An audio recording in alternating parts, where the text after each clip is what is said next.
Hey guys, we're here on ALKEMI Live. We're just testing out some new stuff this week along with the lab. So join us in the chat and ask questions. I'm here with Mr. Zachary Kosma from CosmaCon Games. Introduce yourself. Hi everyone, my name is Zachary. I'm a game developer and educator currently based in Tulsa, Oklahoma. I'm making games with my brothers and I'm super excited to be here today and collaborate with my good friend from ALKEMI Labs. Awesome. So what we're doing today is a little bit of a different thing. We're kind of bringing you behind the scenes to see how we do stuff. Hey, thanks, Kingmaker, for following. That's awesome. That's me. What we're going to do is we're going to jump into our workflow, covering several different softwares while we are taking Mr. Kosma's logo and turning it into something 3D. And Evan, hey, Hal, thanks for following, man. We're going to get you guys going to check this out. Sword Brother Sorios as well. So my screen is over here, so I'll be looking this way, but feel free to ask any questions so we can get that answered. So, Zach, what are we starting off with? I think I don't even know if you've seen the logo too much, so I'd love to just get your perspective on it, take a look through it, and see if there's some ways we can 3Dify it or animate just a couple of the elements, make it pop a little more than it currently does. Okay, so the first things first is what we'll do is when a client is giving us something like this, we have to navigate to where it's at. So in this particular case, it's on a G drive. So I'm just going to navigate. You can't see my screen in this particular aspect. But where did you send that link, Zach? I sent it over LinkedIn, but maybe you could find a direct link for you here. Yeah. I actually got it right here. Okay, cool. Yeah. So this is going to be a lot of fun. This is going to be a lot of fun here. Oh yeah. So let's download that guy.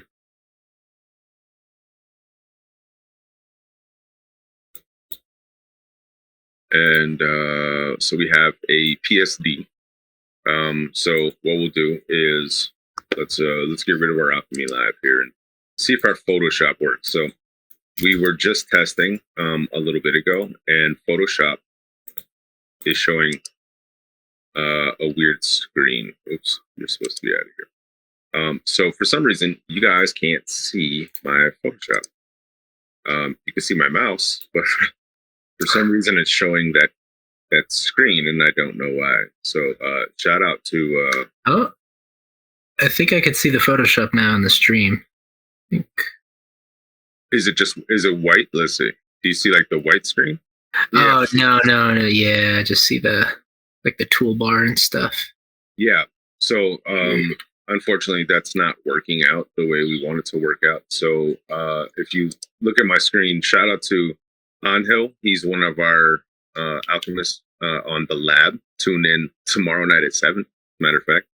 And Monday, he's a really awesome guy. He's actually part of the lab. He's one of the writers and really awesome guy all around. So with this Photoshop file, I can't show you guys the Photoshop. So what I'm going to do is instead, we're just going to bring in the file as if he didn't have a Photoshop file. It had just a picture. Or I guess let's see something real quick. Let's see if we can open. Maybe it'll do it. So let's see. Open. Let's head to our downloads. And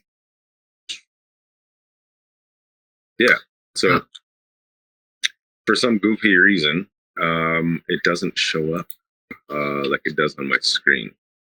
So let me try one more thing here. Let's just open up a new window real quick and just see if it'll let us do it. It might. Let's see. Yeah, it's not gonna do it. Okay, so unfortunately, we can't show you the Photoshop thing, but it's this is actually a good practice because we can go through how we would handle this if we didn't. So I'm going to, in my Photoshop, you can't see it, so you can see the stuff we've been working on there. But I'm just going to save this as a PNG. So it's all one image, which is a lot of times how we'd get it anyway. So not a problem. Now what we'll do, so no more Photoshop. So now what we'll do is we want to 3Dify it. So we're going to have to do some sort of kind of workaround. So one of the workarounds that we have is with Illustrator. I can actually bring his file into Illustrator and extract the what do you call it? The splines from around it. So there we go. And here's our logo that we're messing with, that we're dealing with. So we'll move it and then hit enter to, oops, we don't want to do that, sorry. Okay, so it's in place, we're good to go. One of the things that we'll want to do is we'll take an image trace and try to image trace this around. There's several parts of it. So as you can see in the M and the S and the K and all this, there's very detailed colors. So if we were to trace this thing with an image trace, so I click on this and then I image trace with a lot of colors, and it's going to put all of our pixels together so that we can use this. Basically what we're doing is we're trying to get usable splines that we can take and put into Cinema 4D, which is where we're going to be doing all our heavy lifting. So if I showed the actual outlines right now, look at all these outlines. It's ridiculous. So that's going to show that many splines, which would be very difficult to deal with. So what we're going to do instead is we'll sort of bypass this, and we'll go, since we do have a Photoshop, what we'll do is we'll go into After Effects here. And in After Effects, we can actually import a Photoshop file, this is going to be our third attempt here to try to use something. So there's many different ways to approach whatever your workflow is. So let's take a look. So we can file and we'll open. So you can't see this on the screen, but I'm going to go to file, and then I'm going to go to open. Let's see. No, we're going to import. That's what we're going to do. We're going to import a file, and then we'll navigate to where our Photoshop file is at, and then we'll open it up. It's not a sequence, so we're just going to open up the footage like this, and we have you can't see it again because it's just kind of blind on your screen, but it says editable layer styles and merge layer styles into footage. We want editable layer styles because that's basically the Photoshop file. So we hit OK, and now when we double click on this, this is called a comp. Inside the comp, we can see all the layers that make up that graphic. So, for instance, this one, layer 22, if I isolate it, it's going to see, we can see it's the rocket ship. So we could call it the rocket so that we know. So just click on it and press return, call it rocket. So this guy in itself is going to have to be some sort of 3D object, because more than likely we're going to have him come out around the planet and then, or the moon, and then kind of land, and all the Cosmicon will come together. What do you think of this? I love that. Yeah. I almost made a "that's no moon" joke. But no, yeah, coming around the planet and around the text sounds perfect. Exactly what I was envisioning. Yeah, I'm taking it as a planet, but it looks like it's been hit with a bunch of asteroids. So that's why I was kind of landing on the moon thing. But yeah, okay. So, do you happen to know what the font is for the letters? I did not use a standardized font, so there is no shape for us to go off of. Okay. So it's hand traced. Not a problem. So what we'll end up doing is we're going to want to, it's a little bit of a long way around, but we're going to want to isolate these letters here. So the planet we don't need. We need the K, the S, the M, A, C, and the N. That's it. So the two O's we don't need. So the first thing we'll probably do here is just cut out real, excuse me, I'm gonna hold down space bar in After Effects, and it changes my icon to that little hand, and then I can move it around. I'm on the pen tool, so I'm just gonna kind of roughly cut out the K. It doesn't matter. We're just trying to isolate it. So there's our K. And down here on Rocket, we now have a mask. So if I hit M, it'll say a mask, and we can take that guy and subtract it. Let's see. So we have multiple layers, huh? That make that up. Let's see. Why is our path not working on there? That's interesting. There's a lot of layers. See, we should be able to just kind of cut out our K like this, and it would show a mask, but it's not showing a mask. So, let's see. Get rid of our mask. And this is what's cool about trying to do this live, so that people can see, like, okay, well, if that's an issue, then now what?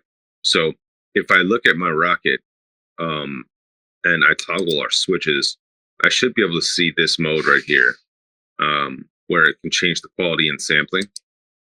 And that, if this is a vector, that would be dictated right here. I'd be able to tell right away.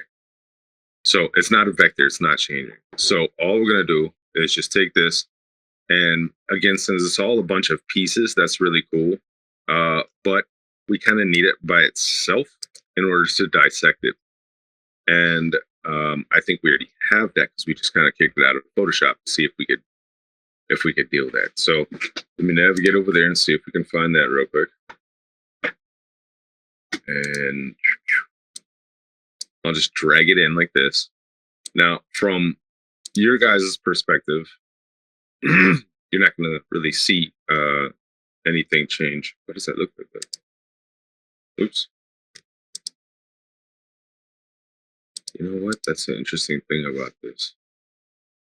So the same thing with Photoshop. My logo's on your logo's on my screen, but I can't see it for some reason. So instead of that, since we're letting you guys in, I guess I'll just let you see the whole entire screen here. And we'll go from there. So there's gonna be a lot of stuff on the screen. You might be able to resize the window in OBS after to make it focus in on your little work area. Whee! There's that. All right. So where's my screen at now? There it is. Okay. Okay, so now if you see on my screen, this is what I see. Right. Ah, there we go.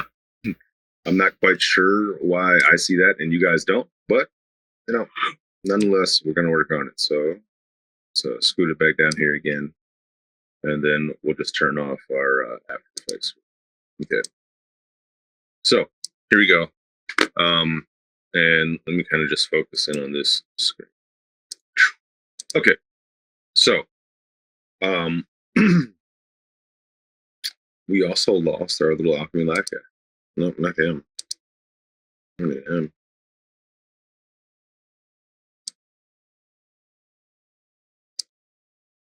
I don't know what's going on with this thing. scoot it back down here.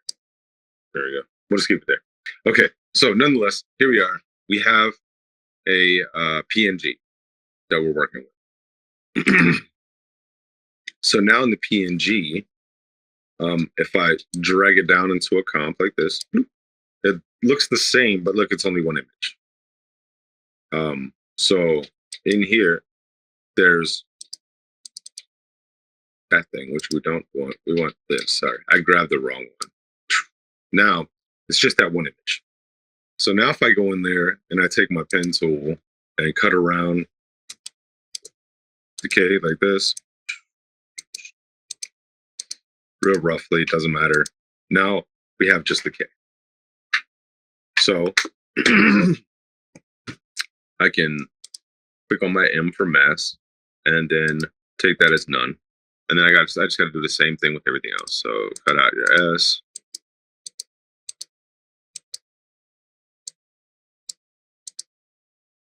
This guy we want to be a little more precise with, so we don't grab that line. And again, I'm just holding space bar to move it around, and then finishing off with the S. We'll turn it to none,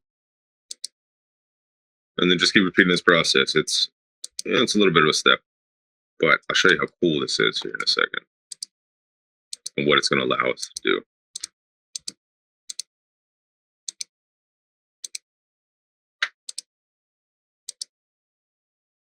Again, go to none, move them over, cut out, oop, what are you doing? Good. Cut out the A. And how'd you come up with this font? That's a great question. So I had been working with a series of different AI tools, and I had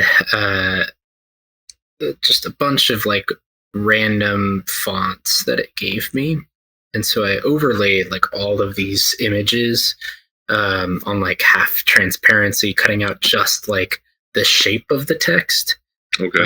Till I got something that I liked, and that I was like, okay, I like this kind of shape of letters. I like these things. Picking things out of this huge, basically trace paper. Okay. And then I took it over to my phone. I traced it by hand, made sure I kind of liked the shape of each letter, made little tweaks, and then I did the color divisions kind of by hand, and then that all went into Photoshop. Okay, and what do all the colors represent? That's a great question. So the colors, they represent actually words, and I know that doesn't make any sense, but bear with me for a second here. So Cosmicon, we're a game development studio. We're an indie studio, and we're currently working on a game called Wardraft. However, we've got kind of like how Marvel does production schedules. We have a phase 1 production schedule where we have 3 games that we are putting in the pipeline. The first of which is Wardraft, but another one of those games in this production schedule is called Colorant. And Colorant's a really interesting game about color-based puzzles and kind of learning this alien language that uses colors as the medium of expression instead of verbal words or sounds. So it kind of puts you in this alien world. You have to decode this language to be able to unlock doors and progress in the story. And so this color sequence, including the planets that are involved in the color sequence, is actually a kind of hidden message in the game, and kind of represents some of our company values as well.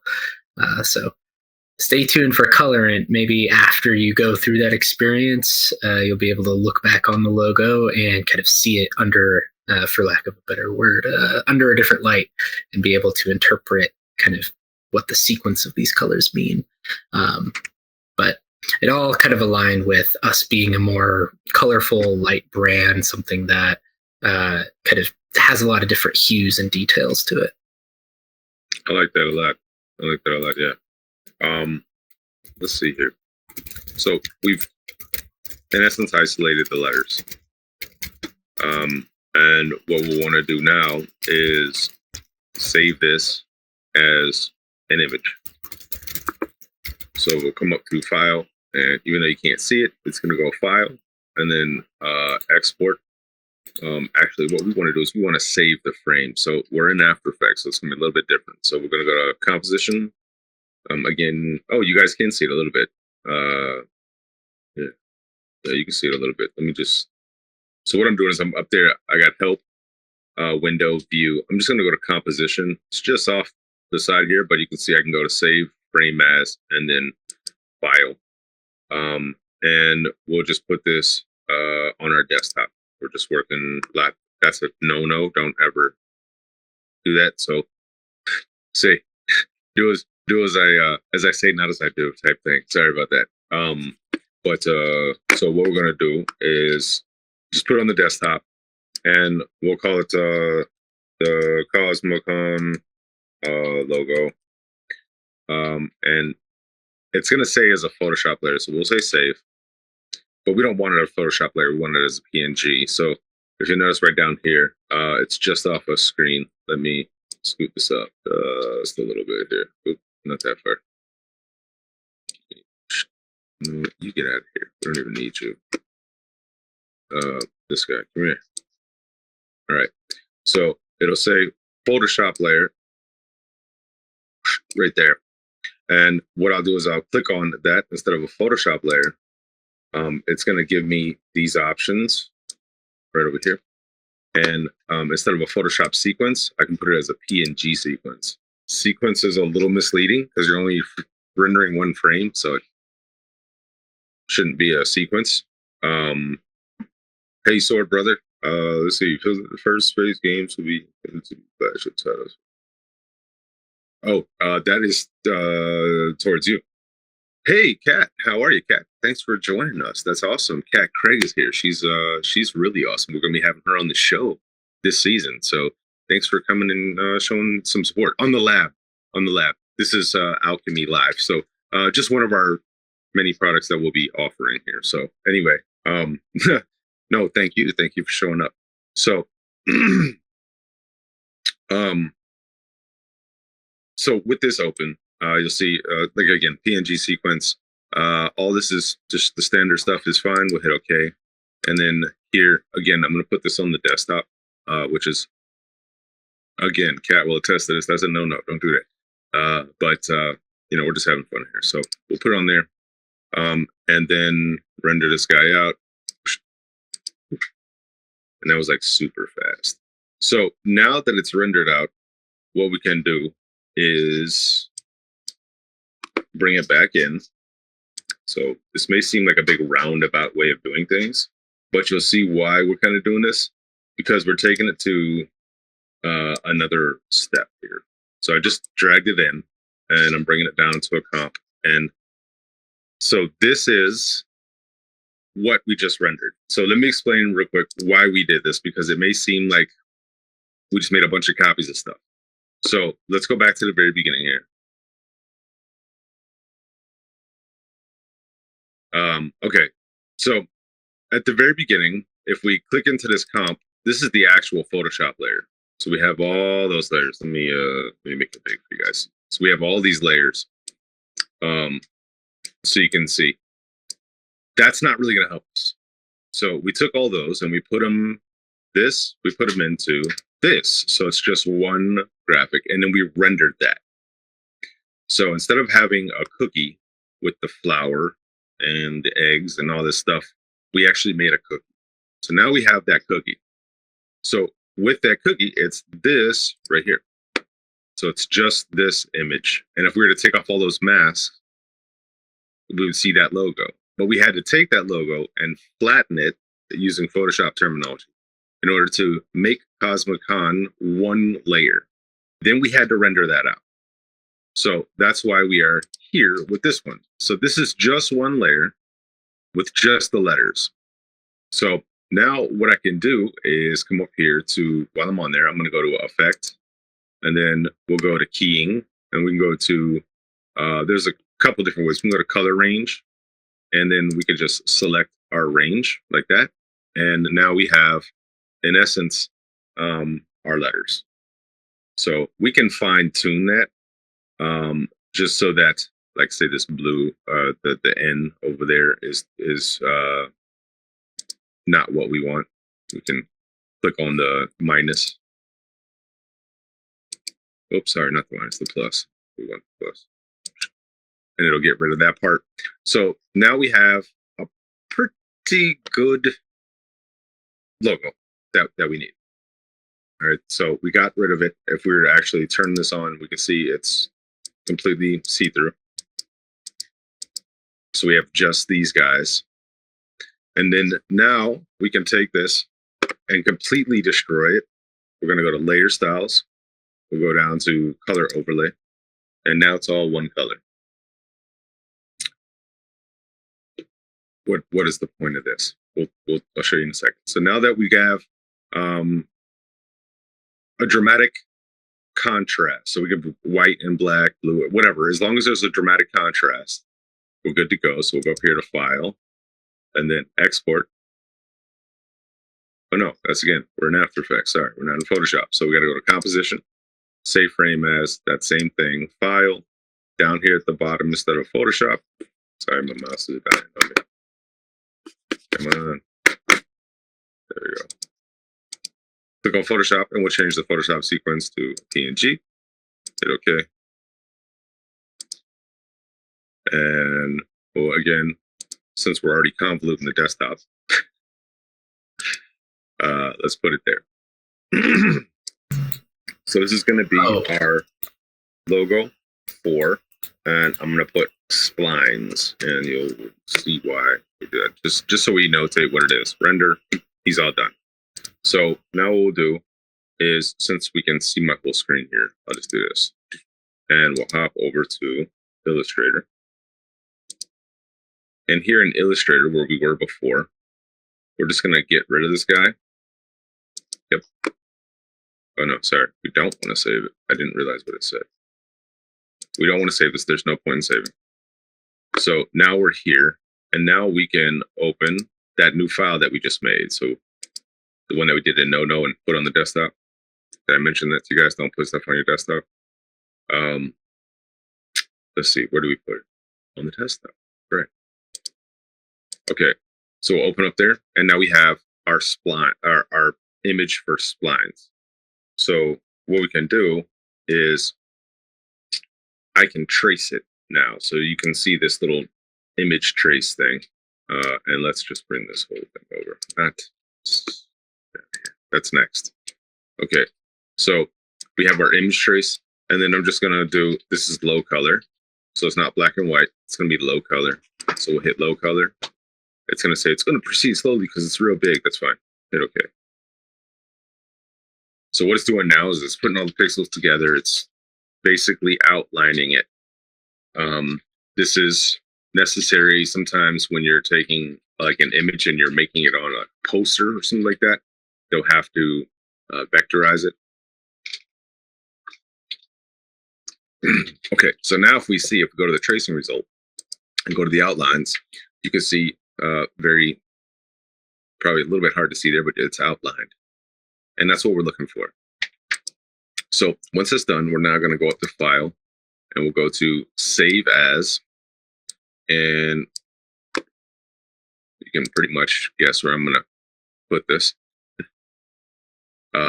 So this is going to be called Logo for Splines, but not for splines. It's just going to be called Logo Splines. It is an Illustrator file, so it's a little different. You'd be able to identify it, but you want to make sure that your naming convention is solid. Otherwise, you get into bigger projects, and I'm sure you can attest, Zach, that you get in the weeds real fast. So Logo Splines is an Illustrator file. Now here's the special sauce. I usually don't share this with people because this is kind of hard to find. So any of you guys that are tuning in right now to see this, there's a little extra fun in here. So as I save this as an Illustrator file, I don't want to save it as the most current. What I'm looking for is actually all the way down at the bottom, Illustrator 8. And the reason why is because this talks seamlessly with Cinema 4D, which is going to be our 3D package that we're going to inevitably do this all in, right? So we'll sit, okay. and then it's going to say, hey, like this is an old thing, and do you want to? It's going to disable feature. Okay, it doesn't matter. So once that's done, we're pretty much done with that guy. So I'm just going to close him down, and we don't need to save him. So again, sorry, you're seeing behind the scenes here, but we'll open up Cinema 4D, and here in Cinema 4D, I can actually just open up a browser like this, and then I'm just going to drag in that that Illustrator file that we just made like this. Boom. And it's going to ask me, how do I want to import it? And we want to import the settings, the scale. We don't want to connect the splines, but we do want to group them, and hit OK. Then all of a sudden, here we go. Now we have your logo as splines. Not quite 3D yet, but we're getting there.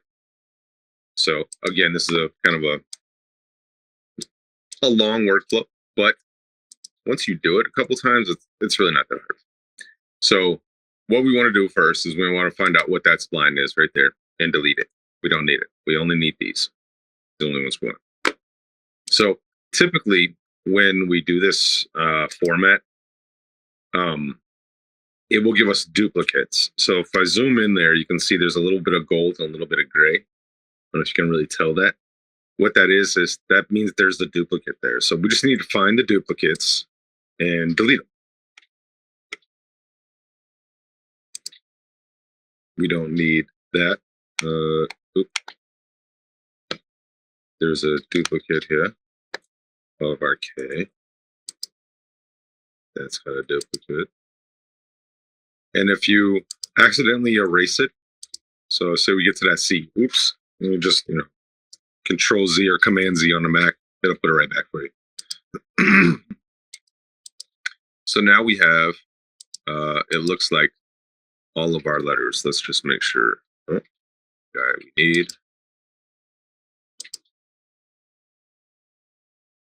All right. So now we can name them M. That's got to be an N. Can't see it on my screen either, but okay. So I happen to be using Cinema 4D. Cinema 4D is made by Maxon. It's a really cool software, but it's also kind of pricey, so it's not for everybody. So you can do the same process in Blender. As long as you can get the splines into Blender, you can kick them out, no problem. So once they're here, if I look down here, I can see that my splines aren't the cleanest. So, like for instance, on the M, if I click on my vertices up here, or my points, I can see there's a lot of extra points in there that I don't need.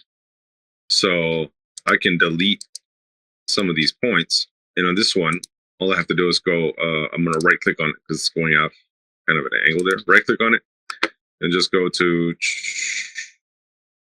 let's see. We want to go to hard interpolation like that. And this guy, we can make a hard interpolation as well, and then just scoot him back over. Now when we right click on them, which again, sounds like we're doing it a little counterintuitive. When we go back to the soft interpolation, it fixes it. It fixes that whole thing. So this guy we don't need. These are all good. We don't need these. They're just adding extra. And that's really what we want to do, is we just want to go through and delete anything extra. They kind of create these little waves. And they're unnecessary geometry.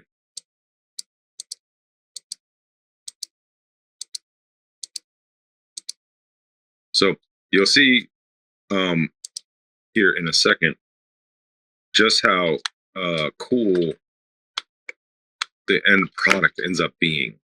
So this guy, we can go hard interpolation, and then right click on him and do soft interpolation again, and it's going to interpolate it the right way it needs to be.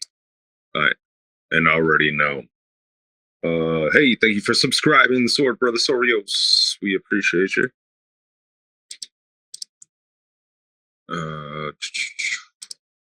And if you guys have questions in the chat, feel free to ask questions. And if I don't see it, if you would be so kind, Mr. Zackus, to let me know. Of course, sir. Hey, Icarus in Time. This is really awesome that you could join us. If I recall, we go by different names on social media and stuff, but I believe that's our guy. I think his last name was Posateri, Nico Posateri, I think. If it is, let me know and tell me if I'm saying your name wrong. While we wait for him to respond, if he does, let's just hop down here and get this thing finished, cleaned up. That's him. Yeah, nice. Okay, so we can also delete that guy as well. We don't really need him. And that's really the gist of what we're doing. We're just kind of going through real quick. Oops, I didn't mean to do that. Sorry. I'm losing control. All right. So you can see right here, the A has a ton of just unnecessary stuff here. It's really ridiculous. So we just go through. We can make that way smaller, and then just grab all these edges that we don't need here. And as soon as we hit delete, it just straightens that guy right up. And that's what we need. Otherwise the waviness will show, and you'll see here in not too long. It doesn't take very long to clean up. It does take a little bit of patience.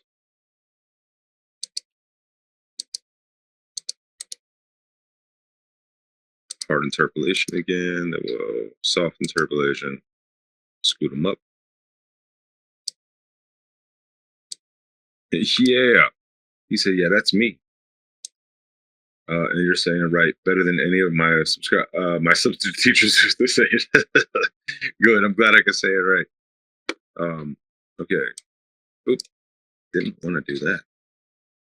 More than a talent for getting names right, Patrick, I think you have a passion for respecting people's names. I've always seen you do that. Well, a funny note while we're doing this. So our newest alchemist on the lab, his name is Angel Guevara. So Americanized wise, we would say Angel Guevara. And he's like, no, it's Angel. And that's why I know it's Angel. I happen to speak Spanish, so I know it's Angel, but he's like, no buts. It's Angel. And I was like, okay, no, not a problem. I'll get that fixed for you. And then our other awesome alchemist, her name is Cassandra, and her last name is Liu. And so I'm thinking Lou, right? And she's like, no, it's not Lou. So apparently it's Liu, like almost like Leo, but with a little bit of mix between the O and the U at the end. So, and it's just cut short, Liu. And I was like, okay, I'll try my best. But yeah, I think culture is very important. And our names are important, Do you ever feel like you get a bad rep coming from the Midwest that people assume you don't think culture is important, or do you not really see that out here? No, I don't really see it out here. In fact, most people don't know, but I typically live in Costa Rica, and I'm up here in Green Bay, Wisconsin, and people go, "What are you doing?" I don't have a good answer for that. Actually, I do have a good answer for that. Let me kind of stay focused while I'm explaining here. My children, one of them, right over that shoulder, nope, the shoulder right here, him right there. He's 17, but when you're younger, your face changes quite a bit. We don't really change too much as adults, but as a child, you change a lot. So us being American citizens, we have to get our passport updated. And I didn't know that you could just go to the embassy. So we came all the way back to Florida, and COVID hit us, and we had to stay in Florida, lockdown. And I didn't want to stay in Florida, so then we just decided to start driving around the U.S. Because we're adventurers. Oops. And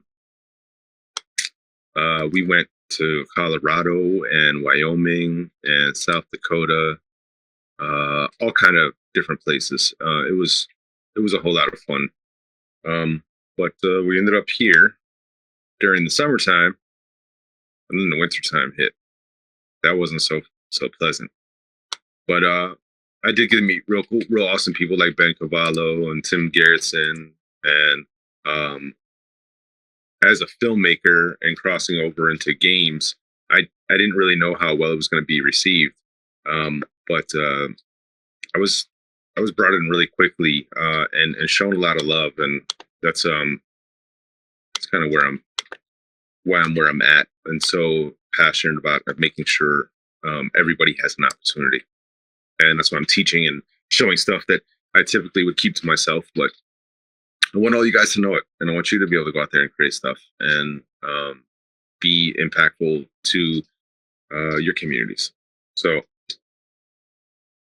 let me put the soapbox away and let's get back to this. All right, so now that we have them all cleaned up, this part's really cool. So we'll just go K, and then we don't have the O, S, M, A, C. We don't have the O and the N. So now we're in order. So we'll click on our K here. We'll go back to our model mode. We'll click on our K, and then right here underneath our options, our blue options, our green options, and the green option, the first one is subdivision surface. But if you hold it down, there's a bunch of options in there. And what we're going to do is go to extrude. I'm just going to hold down Alt and let go of extrude. And there's our K. So it looks a little goofy. And that's because we need to close the spline. So on the K, we just have this option here to close the spline, and we close the spline. And now our K is super stretched out, because we're like Super Mario from the future. Okay. So I'm going to go to my extrude and then change that offset from 100 centimeters to, like, say 4. That's a little more reasonable. And in fact, we could probably go like 2. All right. So the next thing I'm going to do is I'm going to focus on that K real quick. And I'm going to add some caps to it. And what the caps do is like this.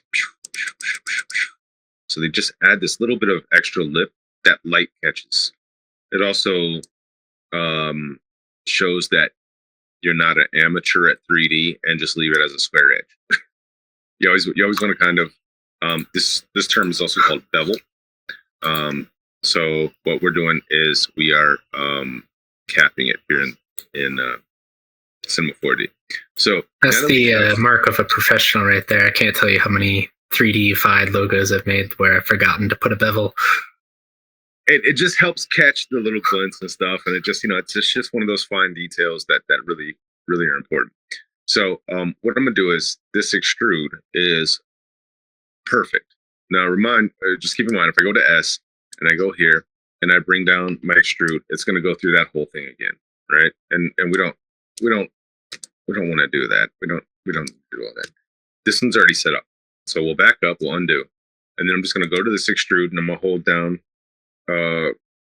Control and duplicate it like this.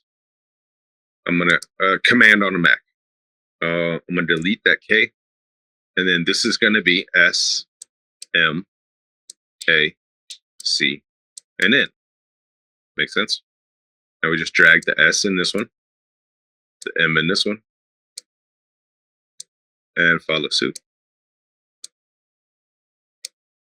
So we get all of them in there.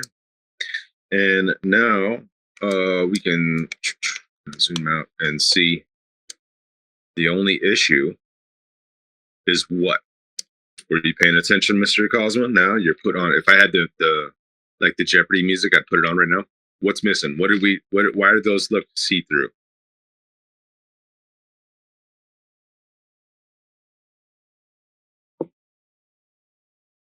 Any idea? Tick, tick, tick. I'll let you know. All right. So here's only thing we missed is inside the actual spline. We just need to close it like this.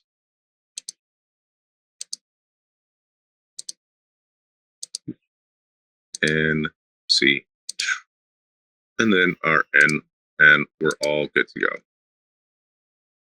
Hey, Patrick, my headphones died. I'm going to pop out just a second and be right back. Yeah, not a problem. Okay, so I'm just fixing that. We're picking up right where we left off. I'm just fixing that little curve there. So when I put the S back in, it won't have, well, it's not supposed to have that weird thing.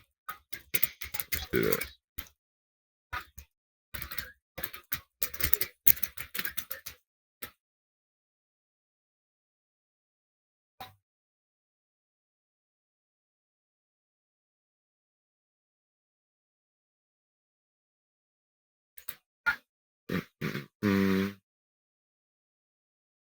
All right, so this wants to be weird altogether.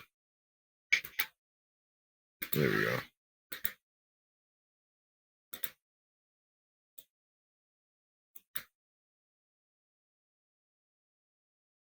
Lost my behind the scenes view of what you were doing, and now I can only see it on the stream. Just fine. Just let me know. Oh, hold on. Yeah. I don't. Don't worry about it. You're in the flow right now. Close.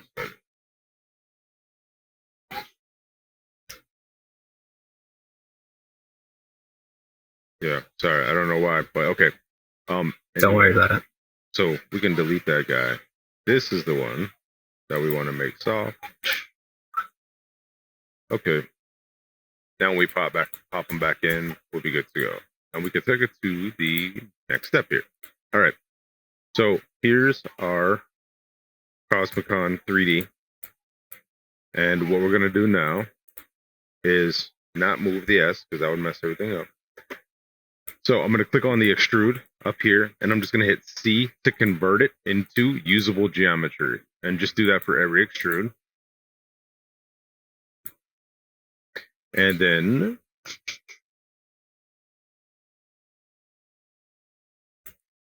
now we could name them. I'm not going to name them. What I am going to do is go into our window, into our material manager. And right here, I'm going to create a K, S, M, A, C, and an N. We need individual materials on each one.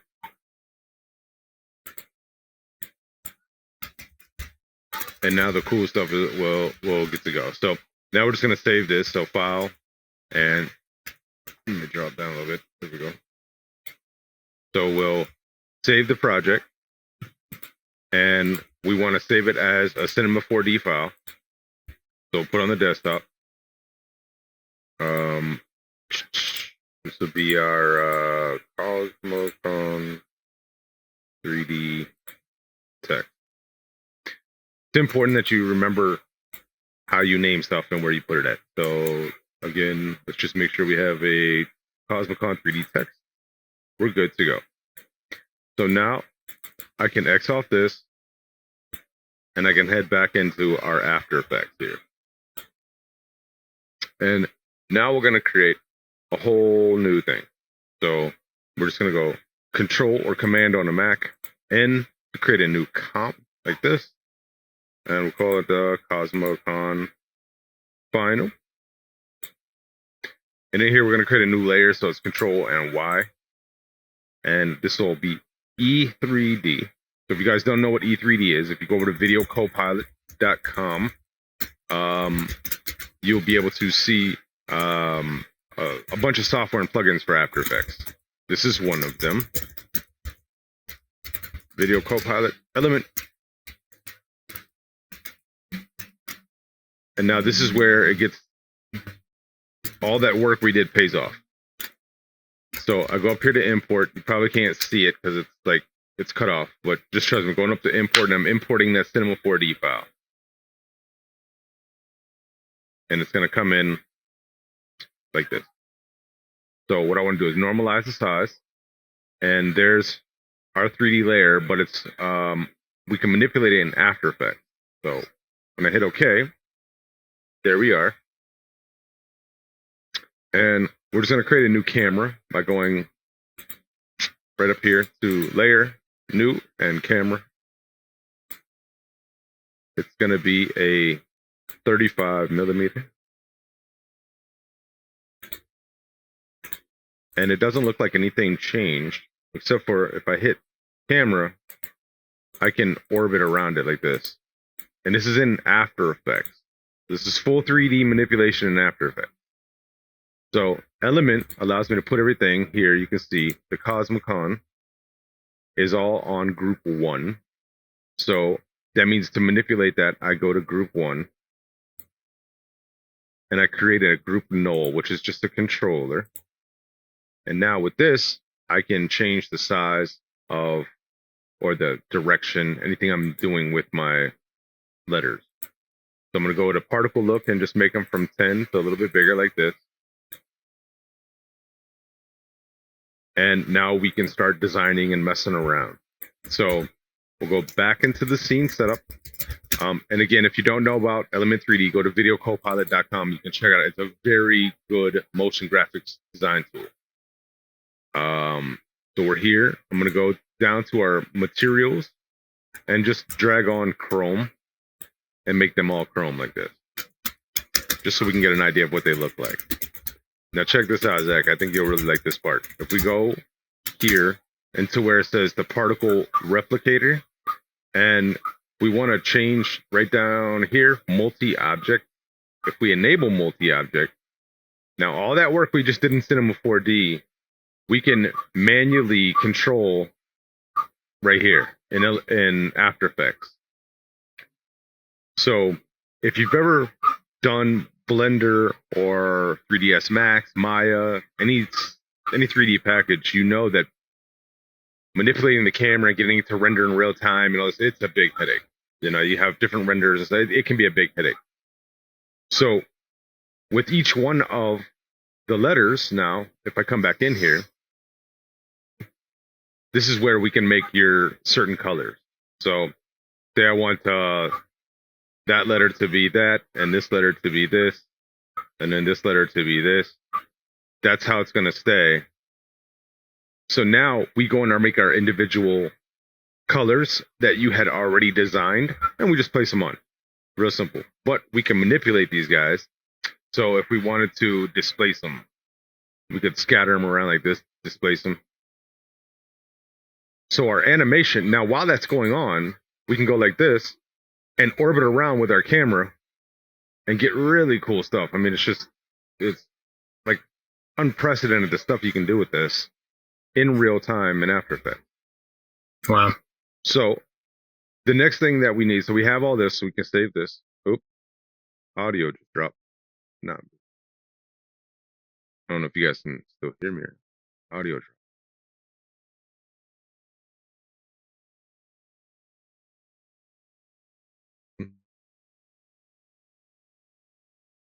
Do you guys still hear me? Yeah, you can hear me?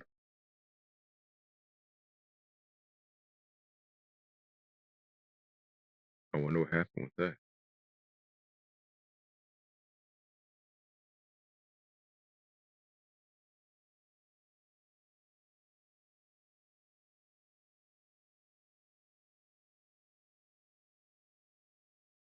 And anyway, so that's not good. So I can't even hear you, Zach. I don't know what happened here. We're going to do some sign language. Oh wait. Oh, there you go. No, sorry. All right. I was muted. Okay, I was like, where did he just go? What the heck? I mean, what the heck happened? Sorry about that. Okay. So this is entertaining. Let's see who's still here. Oh, all right. Cat's still here. We have Nico's still here and Sword Brother's still here. So I appreciate all you guys. You guys are awesome.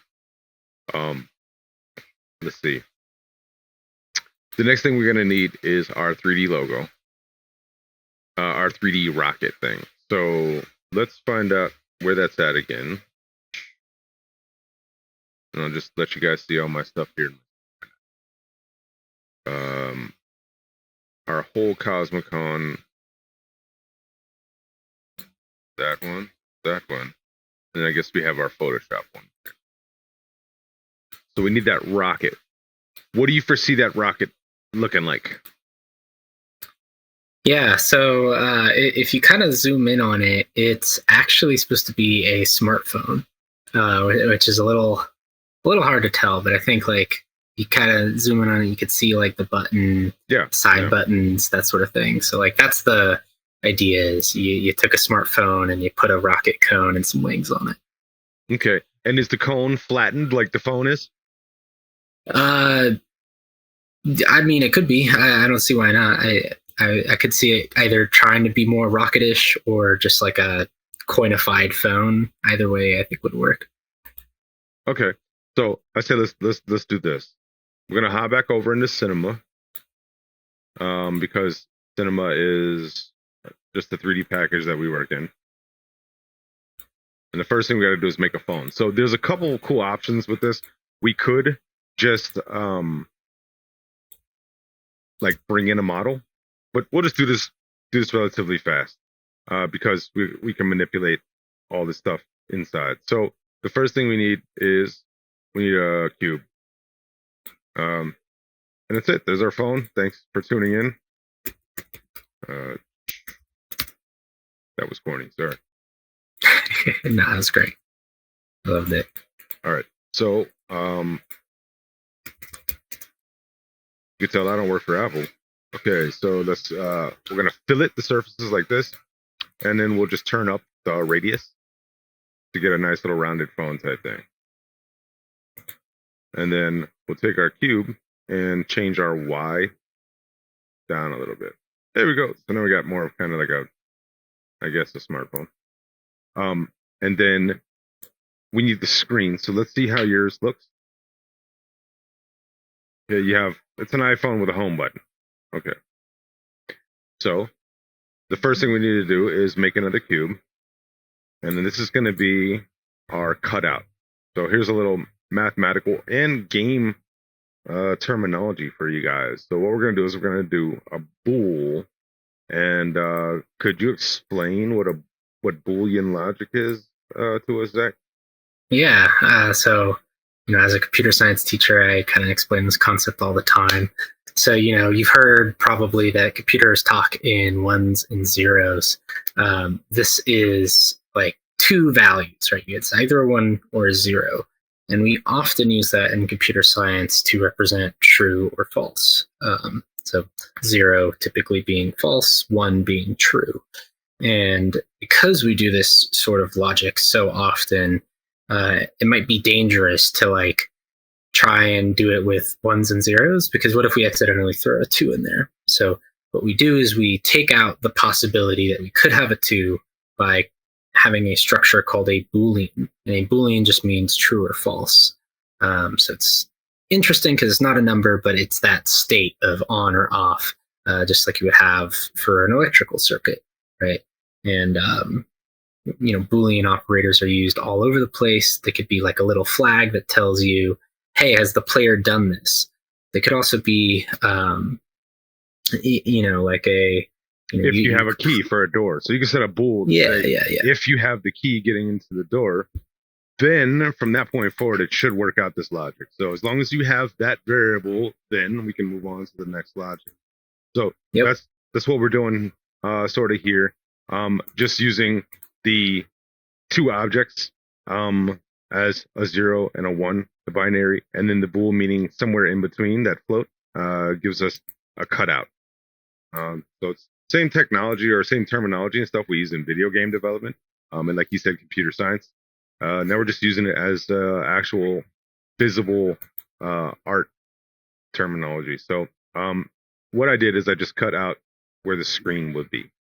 Now I'm going to take the cube that I just made for the screen cutout, duplicate that guy, and then just change our y-axis like way down to 1. And this will be our actual tangible screen that goes inside here. So we create a cutout and then we create an actual screen. And the reason why I did this is because if I go over here to my materials and we go to our material manager, and I create a phone and then a screen.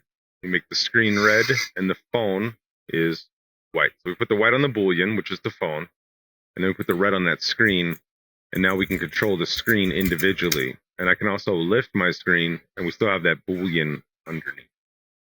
So this just gives us a way that we can put this image on the screen. That way we have continuity.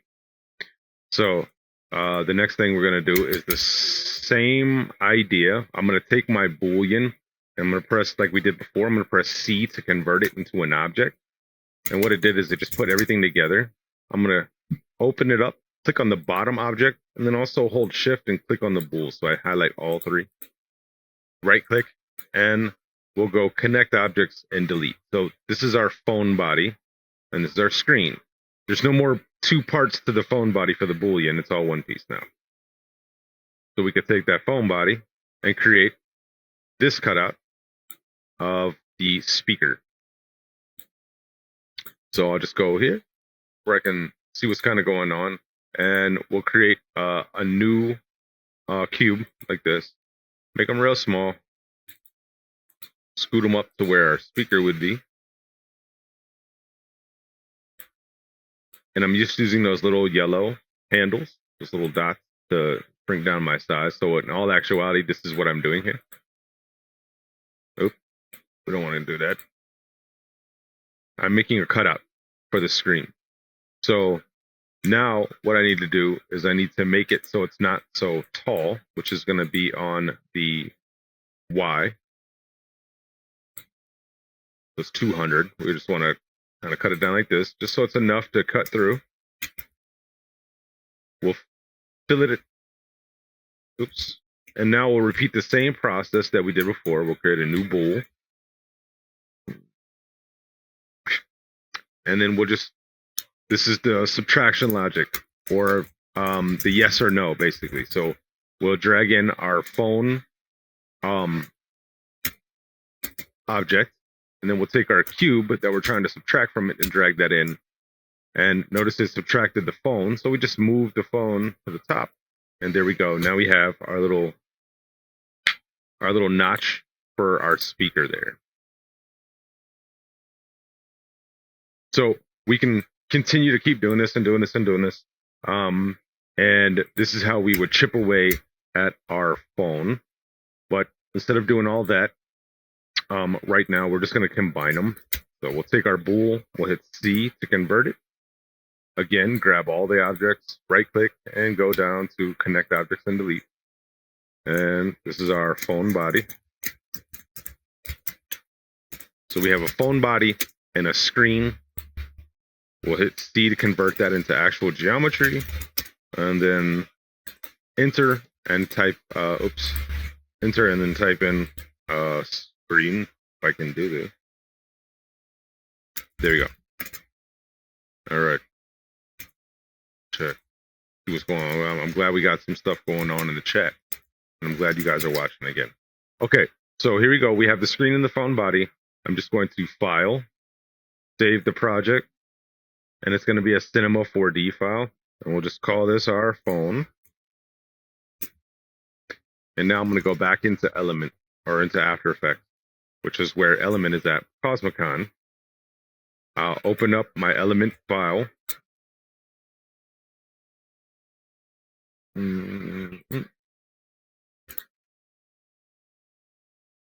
think you muted again, or you just dropped up.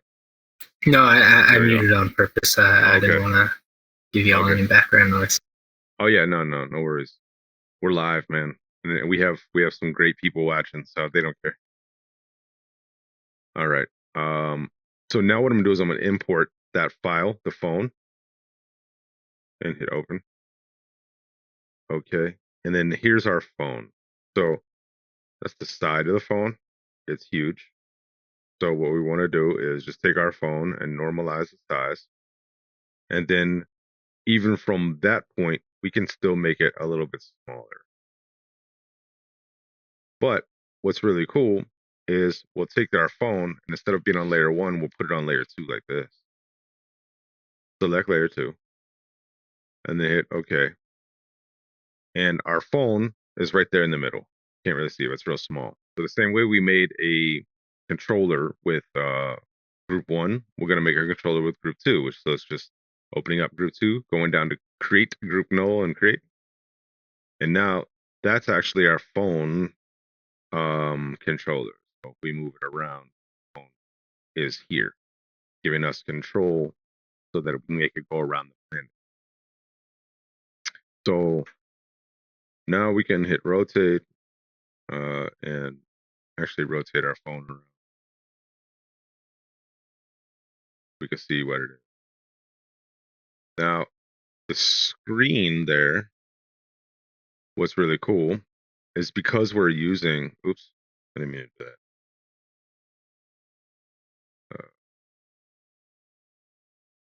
Because we're using element, that screen now has a variable on it that we can put whatever we want. So for instance, just to be kind of silly, I'm gonna go into the project and then we'll drag in a picture of, let's see.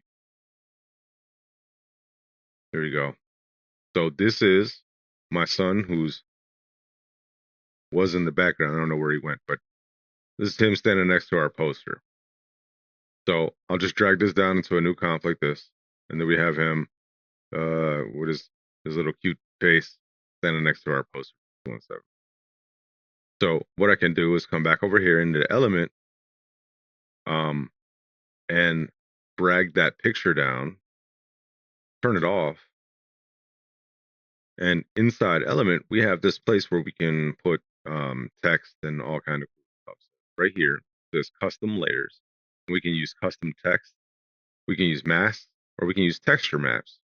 And what we'll do is we'll just put that texture map on there and go inside of our scene setup. Now where our screen is red, if I go to diffuse and I load in our custom text, there it is. And then we just turn our color white. And now that's what's on our phone. So we can determine whatever we want on the phone. So that's where that one logo. Where did you get that image from? I can't hear you. You're muted. There you go. The phone image? Yeah. There's like Here, it looks like there's some sort of star cluster or something on there. Yeah. Let me see if I can get this sent over to you. Comes off of another graphic, so just 1 second. Okay. While he's doing that, we'll hop over into our scene setup, and we'll set up our is that an asteroid? What's flying around? A comet? Yeah, well, comet would be good, but yeah, comet or asteroid, it's a little ambiguous right now. Okay. So, what we'll do is we have ways to add new geometry here. Now it's basic geometry, but you see if we go to create, we have a sphere. And we can add that sphere in, move that sphere down to layer 3. And that's going to be our O. So since we put it on layer 3, we got to go to layer 3 in the group and create the group null. So we have that controller. This is the way that it works. Just makes it easy to operate everything. So put Cosmic on there where it's supposed to go. And then we can just adjust the size of it. And we just want to make sure we're on our element layer when we do that. And then group 3, we can see our particle look, and then our particle size we can adjust. And then we just repeat that same process with our comet. So again, create a new sphere, and we'll put this guy all the way down here, and we'll put him on group 4. And then we'll create a controller for him.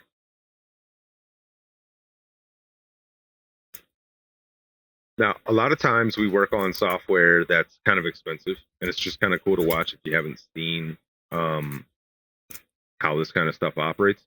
But I believe Friday with Greg Posner, who's another one of our alchemists, we're going to be covering Unreal Engine, which is free, as well as a plugin for Unreal Engine called Dash, made by Polygon Flow, and it's free as well. So if you tune in Friday, you'll be able to follow along and do some cool stuff.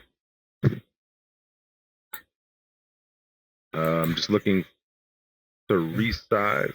There we go. Usually I don't work on this limited of a screen. It's like I can see my whole screen, but I'm trying to make it so you guys can see. We appreciate your sacrifice, Patrick. Yeah, man. I got to do it. All right. So here is basically the gist of our setup in 3D space.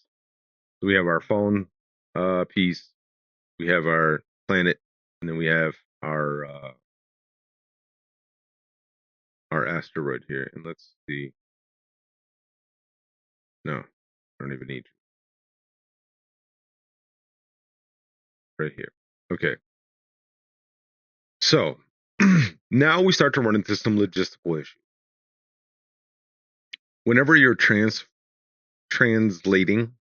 a 2D logo into something 3D, we have to examine all of what we're doing here. So let's look at our planet here. And our planet has sort of pockmarks. So we have a bright lip and we have a dark shadow that's being casted by, apparently there's a lip over on this side. Now that's if you want to be like a stricter for detail and all this kind of stuff. So that lends me to ask you, that color that's on there, that's the brand. It needs to look like that when it lands, right? Yeah. I'm not too particular on like where the craters are. It might be cool if the craters are spinning and it gives the impression that the planet's like kind of real. But certainly that like teal most color we see there, and that like light blue, those are the colors we want that planet object to represent. So now here's where, like, if you think like me, like you can get in your own way and it starts to get annoying. But so the darker side is actually going to be a shadow, right? And then this is going to be maybe some sort of land or striation in the clouds, something, and maybe reflectivity of a light source that's over here. So I think really ridiculous because I'm a filmmaker, and I think like if I was really trying to capture the planet and stuff, do we want the striation and pattern like that to look almost verbatim like that? If so, we might want to approach the O as a flattened object as opposed to a sphere. I'm down for the more realistic lighting. I still think that this logo has been like somewhat of concept proof of like what we want for the brand. And I'm not opposed to something more realistic. You describing your film brain on it with the lighting sounds really cool. I want to see what that looks like. That sounds really interesting. So let's start kind of popping into this here. So where did you get that actual object, the planet, or where did you get this from? So kind of similar to previous process for the text. I had a bunch of AI generated drafts, and I would go through them, kind of pick apart details I like, I don't like, do like my own hand painting over it, till it eventually iterated to where it's at now. Okay. All right. So I think the best way to approach this will be actually to kind of create a texture that will wrap around our object. So instead of us actually cutting in the pockmarks, we could, if you want to. It's not real difficult. We would just do the same principle that we just did with the Boolean logic, and we'd have one big sphere and then make some little spheres and then just pockmark it all up. Then that would catch light the right way, or we just leave it smooth and we make a sort of texture like this that just kind of wraps around a smooth ball. So it's really just an illusion. As the client here, I don't really have a particular direction. Whatever you, as the artist here, feel would be best, and give us the best look, while also not straining too much on your time or your effort to add painstaking detail. And that's what I want to touch base on. That actually brings us to a really good spot. So at this point, if you guys are still watching, sorry, I'm trying to turn on my lights over here. There they go. All right. If you're still watching at this point, we kind of got to weigh out what is the client spending, what is the budget on this. So for us to take the real ball and pockmark it all out, that's going to take X amount of time. And if the budget only facilitates A and B, and there's no room for E and F, let alone anything past that, why are we on E and F when we can't even get past A and B first? So what we'll do is, in this particular case, because I'm working with Zach, we're going to make this full blown, and I really want to see you guys. I want to show you guys how it's done. But typically what we would do is we would bring this into Photoshop. I'd just paint out that line, and then I'd make our moon, our planet, a little like coin type thing, a flattened sphere, and we just put that on top of it. And that would be it. But we're going to play around a little bit. So let's hop back over into Cinema real quick. And we'll create a new project. And we'll just keep it real simple. We just need a sphere. And on that sphere, we need a bunch of sides. So we have 16 segments. I'm going to boost them way up. We'll go all the way up to 100. And what that looks like is that many lines all over it. So before, we had like this many lines. Now we have tons of geometry.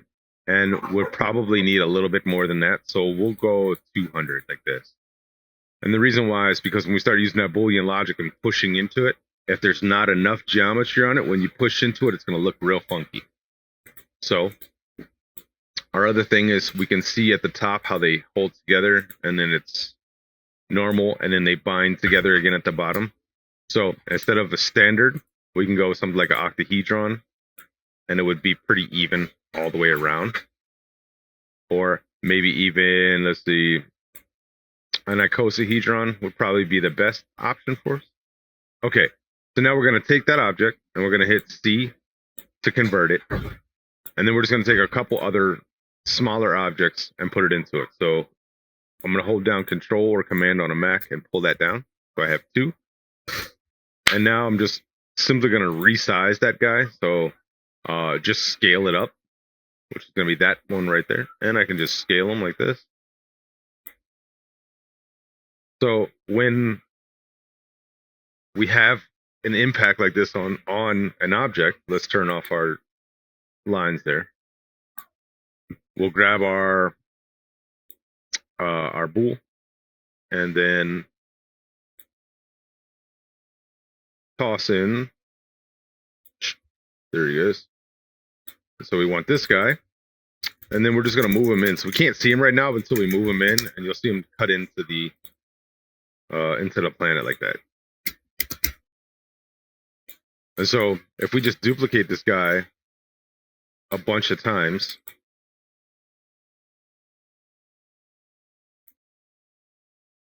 and move them all around and change the size and the scale,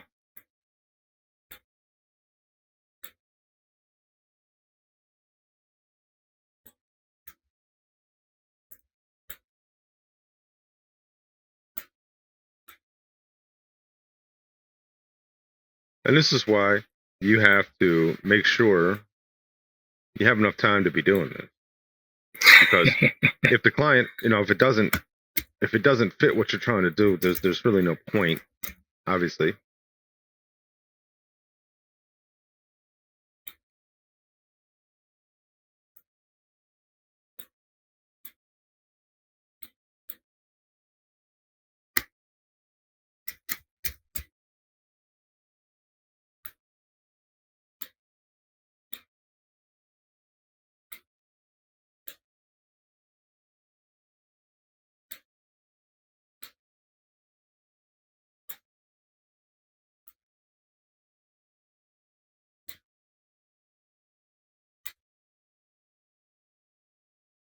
Shortcuts are another real good thing to use. So when you're operating in Cinema 4D or anything, shortcuts are very intelligent to use.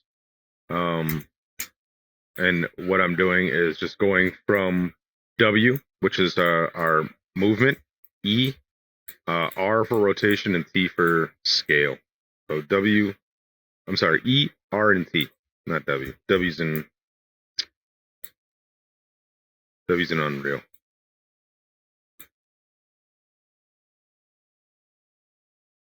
Okay, so anyway, we got everything on. Now we're just going to combine all those guys. We'll go down here to connect objects and delete, and then just push them up into the bool.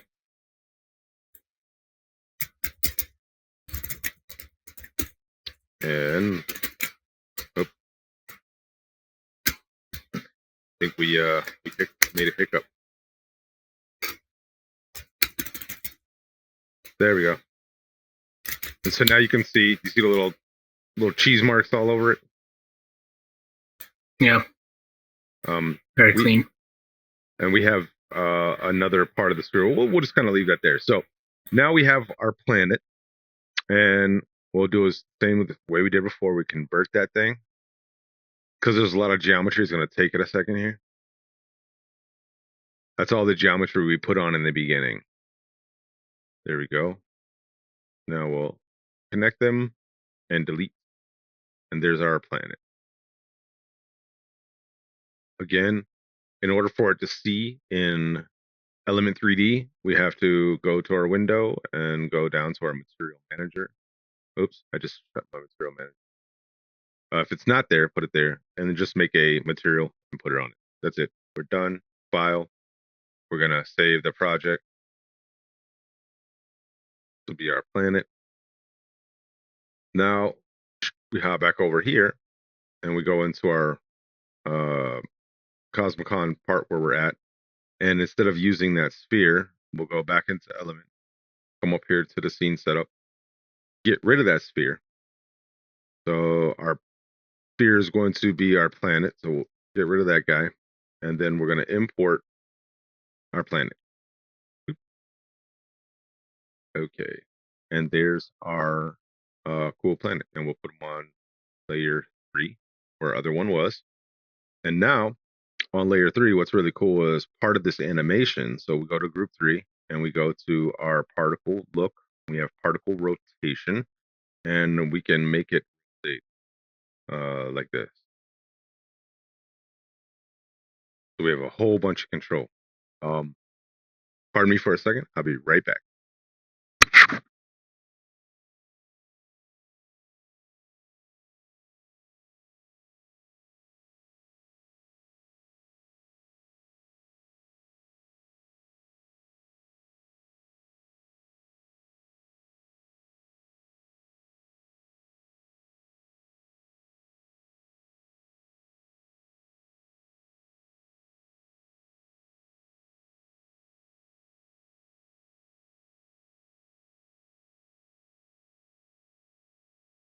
Thank you, everyone, for tuning in so far. This has been really fun.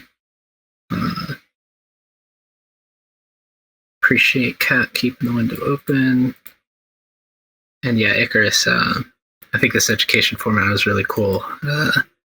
Patrick just, I asked him, because we had talked at MDev about him possibly doing some, visual help and working on some sort of Cosmicon logo. And when we reconnected about it, he was just like, let's just do it on stream.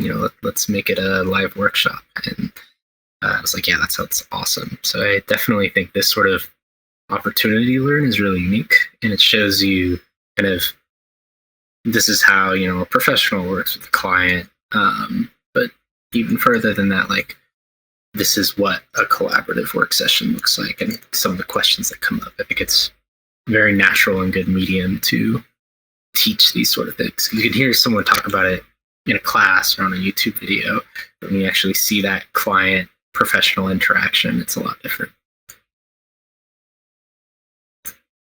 I would take it. You were probably talking about me, but I'm not sure. Only good things, I promise. Okay. So I think this is probably where we're gonna kind of leave it off to see how many viewers. We got 6 viewers. That's awesome. I'm happy with that. Let's see what we got in here. Kat's still in here. She needs to go work. That's awesome. Of course, Nico's still in here.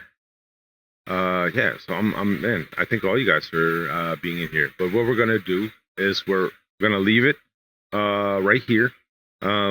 This is pretty much the gist of how it works. So let me kind of give you the breakdown of what my thought process is going to be. Okay. As we sign off here. So our original logo looks like this.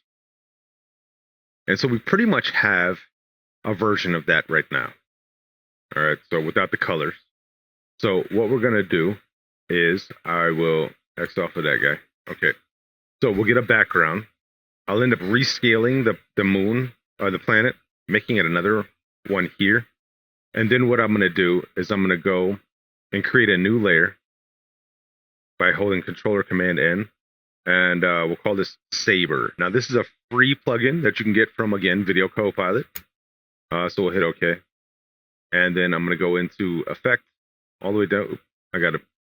Sorry, I did the wrong thing there. We got to go Control Y, not Control N. And this will be our Saber. Okay. Now that makes sense. Now I'm going to go to Effect, down to Video Copilot, and Saber. And it's going to give us this cool light thing here. So we'll go to Render Settings and change it from black to transparent. And then on that layer, I'm going to draw with my pen where this is supposed to go around our planet like this and kind of off and wherever it goes, right? And then I'm just going to take my customized core, and instead of Saber, I'm going to go to my layer mask like this. And from that point, I will probably keyframe our end offset. So our phone goes out and around and goes up and lands into our final resting spot here like this. So it'll kind of follow all this. Our phone that we just made is on there. We're going to make all our text that particular color, which we just have to kind of go through and do a little heavy lifting in Photoshop, but it's not a problem. It's not really heavy lifting. And I will make all those come on. And then at the very end, what we'll do is, as that all rotates or animates on, we'll go to our element layer, and we're going to have in group 1 our rotation like this. So our letters will rotate in like this. And then we have Cosmicon game. So that's my concept. That's where it's all going to kind of go. Staying in branding, of course, with what we have here. More than likely the meteor or the asteroid or the comet, whatever it is going to kind of fly in with that little tail behind it, and then stick. We'll have all the little stars come up, and it'll say games, and then kind of fade to black. So what is the point of this? This is the open of your games or any sort of video collateral, anything like this? Yeah, so this is going to be like our splash screen. I might even, take the logo, and if I like the 3D version of it enough, make that the like standard image that we use. But certainly it would appear in splash screens, promotional content. I think this would be a diverse piece of media. And it's a really powerful thing. So if you look at our overlay, so I'm just gonna. We're about to kind of cut off now anyway, but let's see. Let's turn him off. And then Alchemist Live. This little guy down here at the bottom was made with Element. The same process that I'm showing you now, except for we don't have to go through like tracing out. You can just simply put in text. Let me show you one more time. One more thing before we leave. So if I'm here, I can simply just come in here and write in some text. So we'll put in games.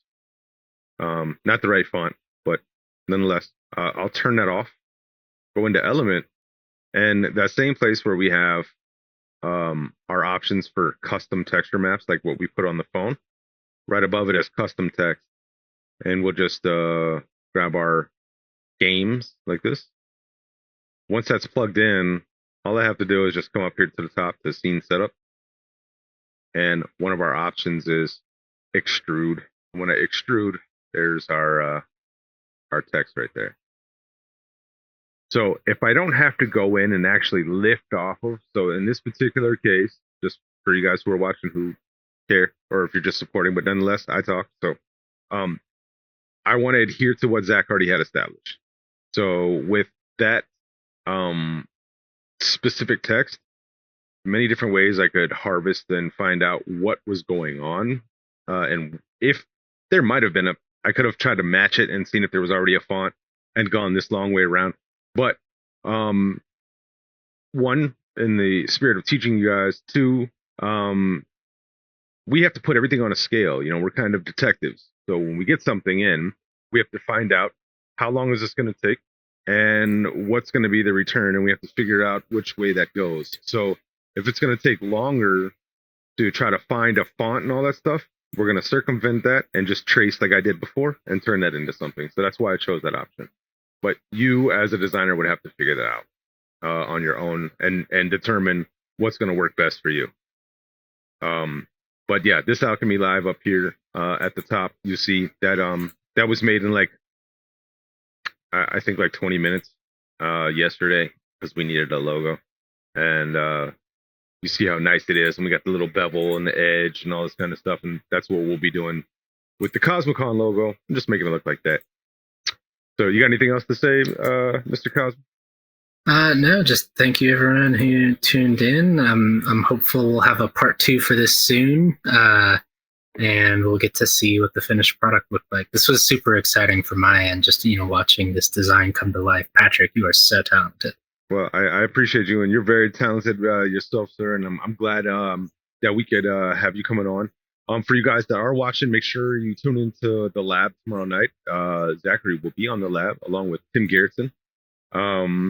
Yeah, that's trust me, Nico, you'll see it. You'll be able to see all the cool stuff that we do. And if you guys want us to keep doing this and you like the idea, just type in the chat. Yeah, keep going, or show your support.